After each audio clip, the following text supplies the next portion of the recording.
विद्यार्थी नमस्कार, मैं एनके यादव अपने online YouTube channel NK exam pass पर आप सभी विद्यार्थियों का तहे दिल से हार्दिक स्वागत अभिनंदन करता हूं। साथियों, कुछ अंतराल आपके और हमारे बीच रहा, उसका कारण ये था कि चुनावी ड्यूटी व्यस्तताओं के कारण हम आप लोगों के समक्ष उपस्थित नहीं हो पाए। और आज के इस कक्षा कार्यक्रम में सभी विद्यार्थियों का तहे दिल से स्वागत अभिनंदन। और आप ज्यादा से ज्यादा विद्यार्थी इस क्लास के साथ जुड़े, निश्चित रूप से आपकी परीक्षा में ये अहम योगदान देगी। साथियों, आज ज्योग्राफी ऑब्जेक्टिव टाइप प्रश्न जो चल रहे थे हमारे, यानी महत्वपूर्ण प्रश्नोत्तरी श्रृंखला का क्रमांक संख्या 13, यानी ये कह सकते हैं कि 301 नंबर क्वेश्चन आगे बढ़ा रहे हैं। और आज की श्रृंखला में बिना वक्त गवाए सीधा टू द टॉपिक और वहां इस क्रमांक पर चलते हैं। और आपके स्क्रीन पर 301 नंबर क्वेश्चन, 301 नंबर क्वेश्चन है साथियों। यहाँ पर देखिए, तो यहाँ पर आप देखेंगे क्वेश्चन नंबर 1, निम्न में से रबी की फसलों का समूह है। आपको बताना है कि ये 4 ऑप्शंस दिए हुए हैं कि रबी की फसलों का समूह कौन सा है। ठीक है, तो यहाँ ऑप्शन देख लेते हैं। पहला, गेहूं, जौ, मटर, चना और सरसों। अगर आप पहला देख रहे हो तो देखिए, गेहूं की फसल भी रबी की है, जौ भी रबी की है, मटर, चना और सरसों। इसका मतलब यहाँ पर पहला जो ऑप्शन है वो बिल्कुल सही है। लेकिन हम नीचे के ऑप्शन, ये देखिए, इसमें क्योंकि कपास ये खरीफ की फसल है तो ये ऑप्शन नहीं हो सकता। ठीक है, इसलिए ये ऑप्शन खारिज हो जाएगा, ये वाला। दूसरा ऑप्शन अगर आप देख रहे हो तो यहाँ पर गेहूं, जूट, मटर, चना और सरसों, तो इसमें जूट की वजह से नहीं हो सकता। और अगर आप यहाँ पर देख रहे हो तो मूंगफली की वजह से नहीं हो सकता। बाकी आप यहाँ पर देख सकते हैं, तो इसका राइट आंसर क्या हो जाएगा? ए नंबर हो जाएगा। ठीक है, बढ़े आगे। चलिए, क्वेश्चन नंबर 2 आपके स्क्रीन पर आ रहा है। यहाँ पर देखिए, भारत में अधिकांश क्षेत्र द्वारा ढका हुआ है। आपको बताना है कि भारत में अधिकांश क्षेत्र किसके द्वारा ढकी हुई है। अगर हम पूरे भारत को इस समग्र इस डायग्राम में दिखाएं तो उसमें से लगभग हम ये कह सकते हैं 43% भाग जो भारत रखता है वो मैदान रखता है। कितना रखता है? 43%। और इसमें से मात्र अगर हम देखें 10.6% भाग पर्वत है। ठीक है, क्या है? पर्वत। ठीक है, तो ये पर्वत है। इसके बाद अगर आप देखें तो ये यहाँ पर एक जो पार्ट देखेंगे, 18.5% जो भाग देख रहे हैं ये पहाड़ियां हैं। कैसी है? पहाड़ियां। और 27.7% अगर आप भाग देखेंगे तो ये पठार है। तो बहुत क्लियर डेटा है आपके सामने, हमने स्पष्ट दिया है। 27.7% पठार है, 10.6% पर्वत और 18.5% पहाड़ियां। ठीक है, तो वो उसने पूछा अधिकांश क्षेत्र पर क्या पाया जाता है, किससे द्वारा ढका हुआ? मैदान के द्वारा। बहुत अच्छा प्रश्न है साथियों। ठीक है, नेक्स्ट क्वेश्चन देखिए, क्वेश्चन नंबर 3, निम्न में से कौन सी गैस वातावरण में अधिक है? देखिए साथियों, चूंकि आप सब जानते हैं कि नाइट्रोजन वातावरण में सबसे अधिक है, लेकिन यहां पर चूंकि प्रश्न अलग तरीके का है, और जब प्रश्न अलग तरीके का है तो स्पष्ट रूप से ध्यान रखिएगा, निम्न में से बताना है। आप ये तो खूब अच्छे से जानते हैं कि सबसे ज्यादा आपकी नाइट्रोजन गैस है, फिर उसके बाद में O2 है, O2 के बाद में ऑर्गन, और ऑर्गन के बाद में कार्बन डाइऑक्साइड। ये डिसेंडिंग ऑर्डर है। तो सबसे ज्यादा कौन सी पाई जाती है वातावरण में? नाइट्रोजन। लेकिन प्रश्न को ध्यान से देखिए, निम्न में से कौन सी, आपको निम्न में से बताना है। और यहां पर अगर देखें निम्न में से, तो इसका आंसर डी आ जाएगा, क्योंकि ऑर्गन की बात करें तो 0.93% गैस जो एटमॉस्फेयर में कौन सी पाई जाती है? ऑर्गन पाई जाती है। बहुत अच्छा प्रश्न है। आपको ऐसा लग रहा होगा कि सर ये प्रश्न कंफ्यूज करने वाला है, कोई दिक्कत नहीं है। फिर कार्बन डाइऑक्साइड की बात करें तो 0.03% है। राइट, चलिए नेक्स्ट क्वेश्चन देखिए, वायुमंडल में सबसे ज्यादा गैस कौन सी पाई जाती है? नाइट्रोजन। और सबसे हल्की गैस कौन सी है? सबसे हल्की गैस कौन सी है? तो ये बहुत अच्छा प्रश्न है। सबसे हल्की गैस कौन सी है साथियों? तो यहां ध्यान रखना, उत्तर होना चाहिए हाइड्रोजन। अब आप सोच रहे हो सर हीलियम नहीं है क्या? हीलियम की अगर बात करें तो हीलियम गुब्बारे और जेट विमानों के वायुयानों के टायरों में भरी जाती है। ठीक है, आप हल्की गैस है हीलियम, लेकिन हाइड्रोजन सबसे हल्की है। ठीक है, नेक्स्ट क्वेश्चन देखिए, क्वेश्चन नंबर 304, प्रशांत महासागर में प्रशांत शब्द का अर्थ है? साथियों पैसिफिक ओशियन, दुनिया का सबसे बड़ा ओशियन। सबसे गहरा ओशन पैसिफिक ओशन है। और पैसिफिक ओशन चूंकि ये प्रशांत महासागर पैंथालासा का अवशेष है, पैंथालासा का अवशेष। ठीक है, तो दूसरी बात ये कि सबसे बड़ा, अगर दुनिया का सबसे बड़ा महासागर अगर हम देखें तो सबसे बड़ा महासागर कौन सा है? प्रशांत। और इसका मतलब होता है शांत, शांत का मतलब स्थिर। ठीक है, तो इसका शाब्दिक अर्थ क्या हो जाएगा? शांत हो जाएगा। नेक्स्ट क्वेश्चन देखिए, जो भारतीय वन प्रबंधन संस्थान स्थित है साथियों, देहरादून, दिल्ली, भोपाल और लखनऊ। इसका राइट आंसर हो जाएगा भोपाल। देखिए वन प्रबंधन पूछा है, वन अनुसंधान नहीं पूछा है। प्रश्न पर ध्यान दीजिए, वन प्रबंधन एक तो भोपाल में है और दूसरी जगह कहां पर है? अहमदाबाद में भी है, अहमदाबाद में भी। ठीक है, तो आपको ये ध्यान रखना चाहिए कि सर भारतीय वन प्रबंधन पूछा है उसने, तो इसमें कहीं कोई दिक्कत नहीं है। और अगर इसकी बात करें तो सर इसकी स्थापना कब हुई? 1982 में। ये क्या हुई? इसकी स्थापना। राइट, बहुत अच्छा प्रश्न है। चलिए नेक्स्ट क्वेश्चन बढ़ रहे हैं, क्वेश्चन नंबर 6 आपकी स्क्रीन पर साथियों। यहां पर देखिए, सही कथन का चयन करें। आपको यहां पर सही कथन का चयन करना है। राइट, ये थोड़ा सा लेंथी क्वेश्चन है, आराम से पढ़िए क्वेश्चन को। और फिर देखिए, सभी अक्षांश रेखाओं की परिधि समान होती है। बिल्कुल, अगर इसकी बात करें तो बहुत अच्छी बात है।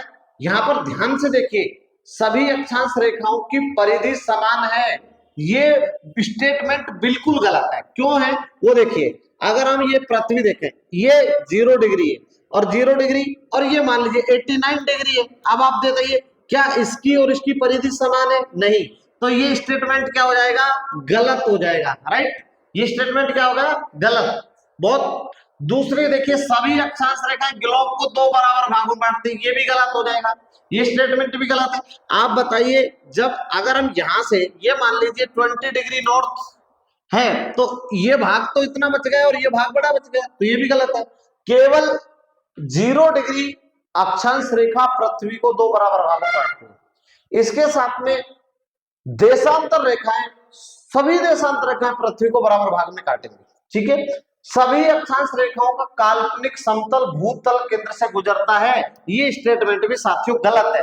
ये भी गलत हो जाएगा, क्योंकि ये भी गलत है, ये भी गलत है और ये भी गलत है। क्यों? क्योंकि भूकेंद्र ये है, तो अब ये रेखा यहां से, तो ये कहां से गुजरेगी? दूसरा देखिए, सभी अक्षांश रेखाएं लगभग समदूरस्थ होती है।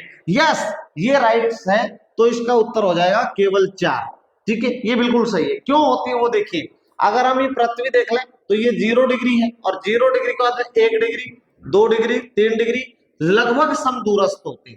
ठीक है, क्या होती है? लगभग समदूरस्थ होती है। नेक्स्ट क्वेश्चन देखिए, क्वेश्चन नंबर 7, यदि ग्रीनविच पर मानक समय प्रातः 5 AM है तो 11:30 AM समय कितने डिग्री देशांतर पर होगा? बहुत अच्छा प्रश्न है साथियों। ऐसे प्रश्नों को थोड़ा सा ध्यान से देखिए। अगर हम इस बिंदु की बात करेंगे तो आप यहाँ पर एक बात को क्लियरली समझ लीजिएगा कि ये मान लीजिए जीएमटी। ऐसे प्रश्नों को हल करने के लिए आपको ध्यान रखना है जीएमटी, और आप सब जानते हैं कि जीएमटी 0 डिग्री। यहाँ पर समय देखिए कितना AM है? 5 AM। अब समय कितना हो गया? 11:30। इसका मतलब समय बढ़ा है, और जब भी समय बढ़ा है तो इसका मतलब वो ईस्ट की ओर जा रहा है, क्योंकि ईस्ट की ओर जाने पर समय बढ़ता है और वेस्ट की ओर जाने पर समय घटता है। राइट, अब क्या करना है, यहां पर समय कितना हो गया? यहाँ काल्पनिक लिख लीजिए 11:30 AM। ठीक है, यहाँ कितना था? 5। अगर हम मोटा ध्यान रखें, अगर हम इसको ध्यान रखें साथियों, तो लगभग 6.5 घंटे बढ़ गए। कितने बढ़ गए? 6.5 घंटे। राइट, यही बढ़ गए ना। आप अनुमान लगा दिए, 6, 7, 8, 9, 10, 11 और 11:30। राइट, बहुत अच्छी बात है। अब 1 घंटे में, ठीक है, 1 घंटे में 15 डिग्री क्रॉस होती है, क्योंकि 1 डिग्री को पार करने में 4 मिनट, तो 15 डिग्री को पार करने में 60 मिनट, और 60 मिनट का मतलब 1 घंटा। डायरेक्ट लिख रहा हूं। अब देखेंगे आप, तो 6 घंटे में कितने डिग्री? 15 चिकी 90, कितने डिग्री हो गई? 90। अब आधे घंटे में कितना डिग्री पार होगी? 7.5, क्योंकि देखिए 1 घंटे में 15 डिग्री, तो आधे घंटे में कितनी? 7.5 डिग्री। 90 और 7.5 कितना हो गए? ठीक है, 90 और 7.5 कितने हो गए साथियों? 97.5 डिग्री ईस्ट। इसका मतलब इसका उत्तर क्या आ जाएगा? इसका उत्तर आ जाएगा 97.5 डिग्री ईस्ट। ठीक है, 1 minute. 11:30 97 degree and 30 minute east. ठीक है, क्या आ जाएगा, इसका राइट आंसर आ जाएगा। बहुत अच्छा है। और इसको हम ऐसे भी लिख सकते हैं 97.5 डिग्री भी लिख सकते हैं। ओके, ईस्ट, जो इसका ऑप्शन क्या आ जाएगा, सी सही है।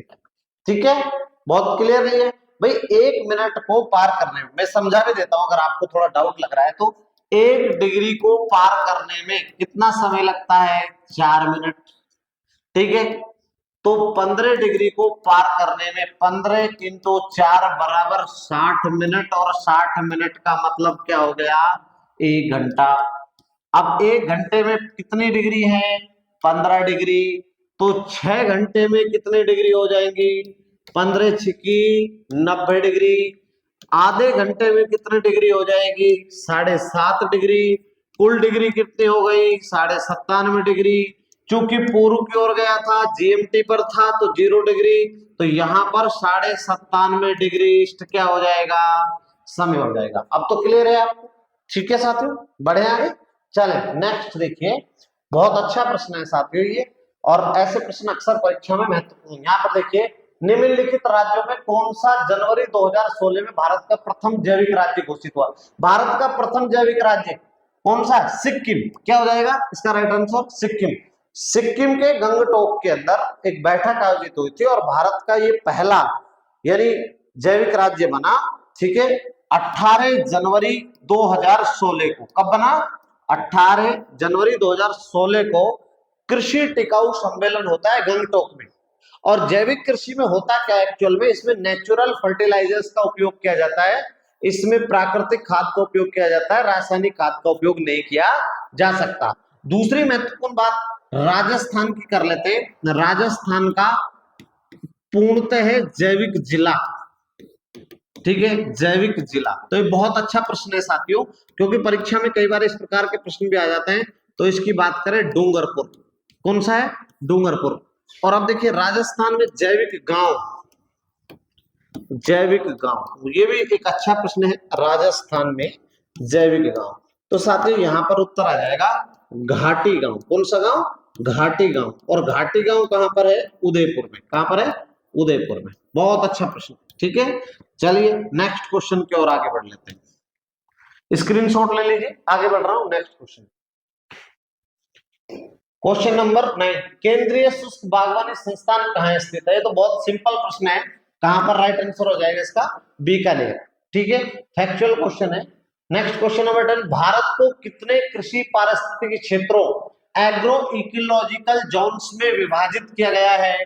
तो कितना आ जाएगा, 20। बहुत अच्छा प्रश्न है, 20 इकोलॉजिकल क्षेत्र में।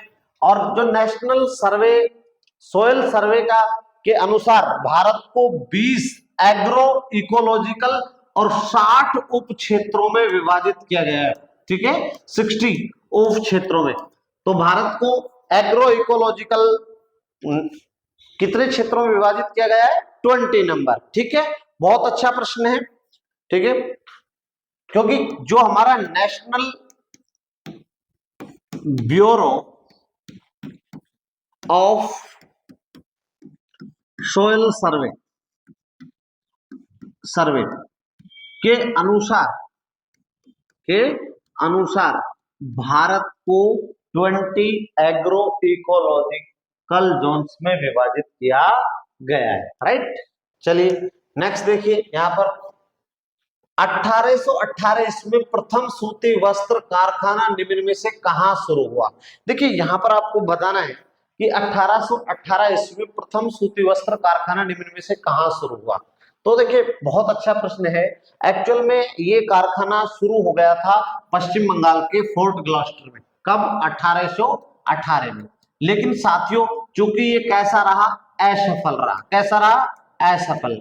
जब असफल रहा तो फिर सफल कारखाना जो स्थापित किया गया वो मुंबई के अंदर स्थापित किया गया कारखाना। ठीक है, कवास जी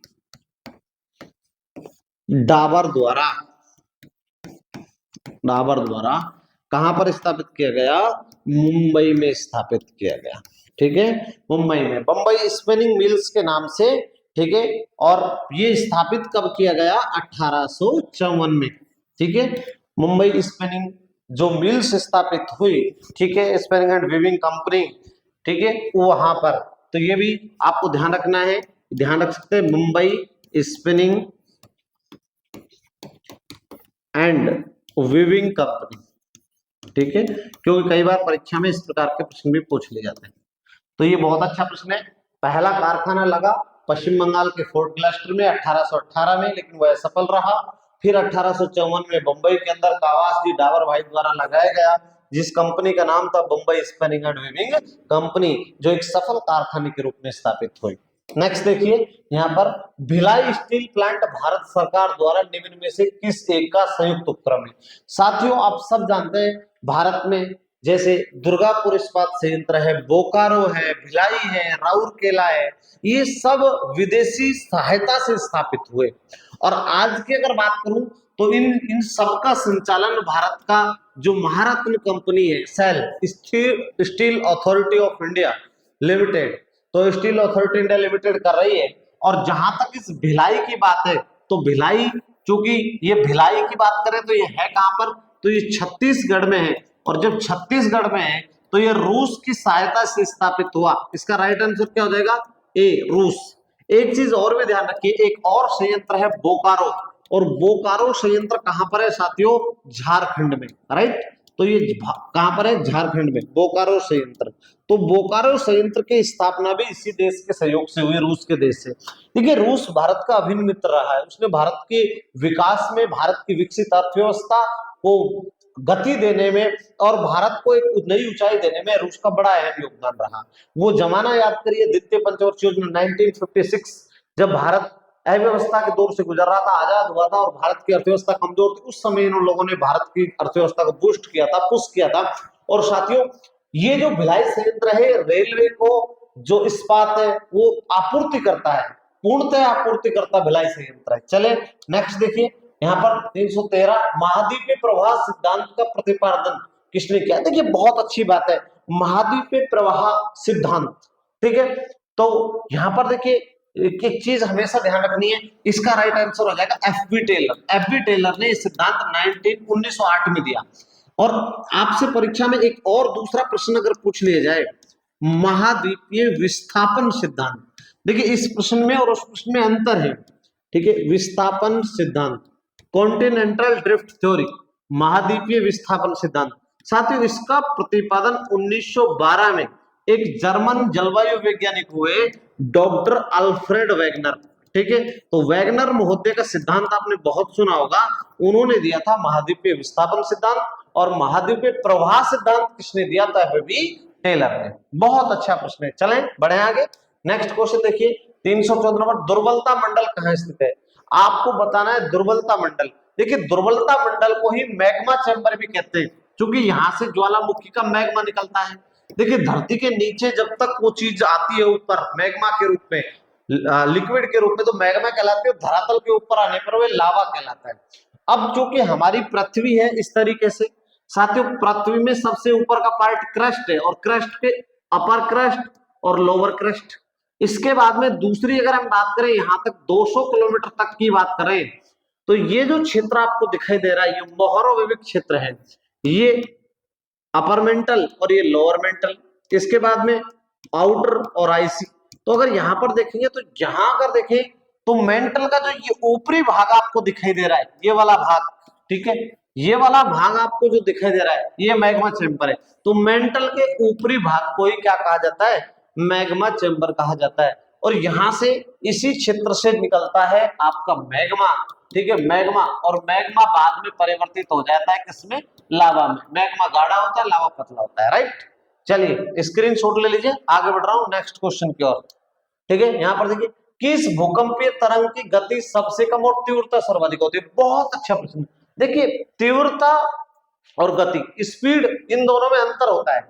सर्वाधिक गति की जहां तक बात आएगी, सर्वाधिक गति, तो साथियों सर्वाधिक गति फिर पी की, फिर एस की और फिर एल की।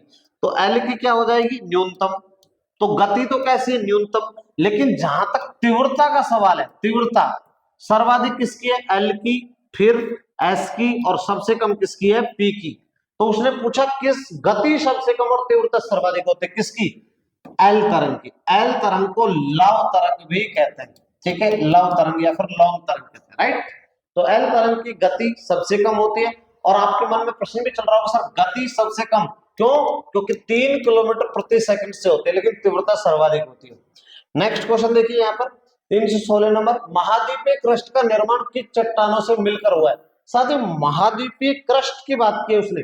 क्रस्ट का मतलब आप जानते हैं भूपर्परिटी, ये वाली, तो ये क्रस्ट है। तो क्रस्ट में पूछा निर्माण किन चट्टानों के मिलकर हुआ है, तो किसके, ग्रेनाइट। तो इसका राइट आंसर क्या हो जाएगा, ग्रेनाइट।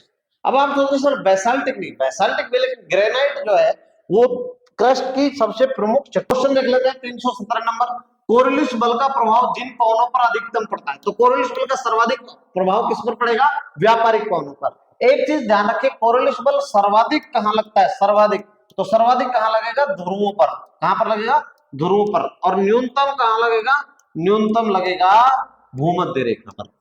लेकिन सर्वाधिक प्रभाव किसके ऊपर पड़ेगा, व्यापारिक पवनों पर। यही कारण है कि पवने उत्तरी गोलार्ध में अपनी दिशा के दाईं ओर और दक्षिणी गोलार्ध में अपनी दिशा के बाईं ओर मुड़ जाती है। तो राइट आंसर क्या हो जाएगा, सी। नेक्स्ट क्वेश्चन देखिए 358 नंबर, सममंडल में सम्मिलित है।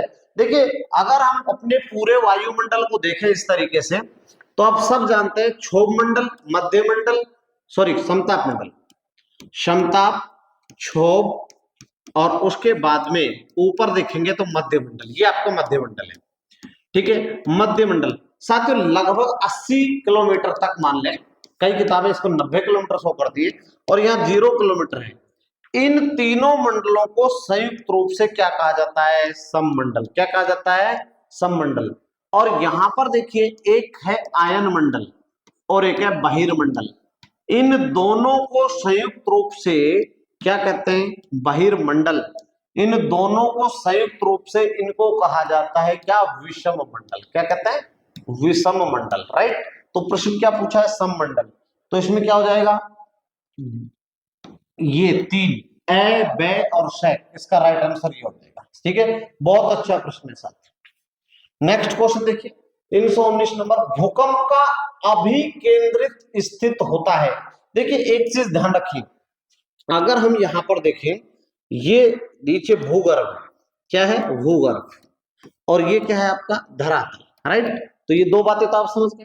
साथियों अगर हम इनको देखें, तो यहां से जहां से भूकंप उत्पन्न होता है, ये भूकंप उत्पन्न होता है, तो इस तरीके से जहां से भूकंप उत्पन्न होता है, भूकंप उत्पत्ति केंद्र, उत्पत्ति केंद्र, या फिर इसको हम कह सकते हैं भूकंप उद्गम केंद्र, उद्गम केंद्र।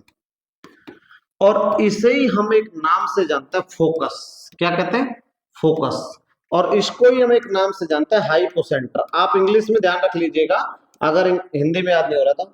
और इसके ठीक ऊपर यहां पर ये जो आपने देखा 90 डिग्री के एंगल में धरातल पर ये जो स्थान जो ठीक 90 डिग्री का एंगल है, ये बनता है, इसे कहते हैं भूकंप केंद्र। क्या कहते हैं, भूकंप केंद्र। और इसे ही कहते हैं भूकंप अभिकेंद्र। क्या कहते हैं, अभिकेंद्र। और इंग्लिश में क्या बोलेंगे इसे, एपिक सेंटर। क्या बोलेंगे, एपिक सेंटर। तो इसका राइट आंसर क्या हो जाएगा, उद्गम केंद्र के 90 डिग्री पर, ए, ठीक है। बहुत अच्छा प्रश्न है, इंग्लिश में याद रख लीजिए। 300 एल्बिडो से तात्पर्य आपको बताना। एल्बिडो देखिए सूर्य की वो किरणें जो धरातल को छुए बिना स्वतः ही वापस लौट जाती है पूर्ण मात्रा के साथ। तो यहाँ पर देख लेते हैं, ऊष्मा को सोखने की क्षमता नहीं हो सकता, सूर्य की किरणों को मार्ग में परिवर्तित करने की क्षमता ये भी नहीं, धरातल से सौर विकिरण का परिवर्तित मात्रा, ये इसका राइट आंसर होगा। और अगर हम बात करें पृथ्वी का एल्बिडो की, पृथ्वी का एल्बिडो, तो पृथ्वी का एल्बिडो कितना है, तो पृथ्वी का एल्बिडो 35 इकाई है। कितना है, 35 इकाई, ठीक है। ये इसका राइट आंसर हो जाएगा 35 इकाई, ठीक है। 35, बहुत अच्छा प्रश्न है।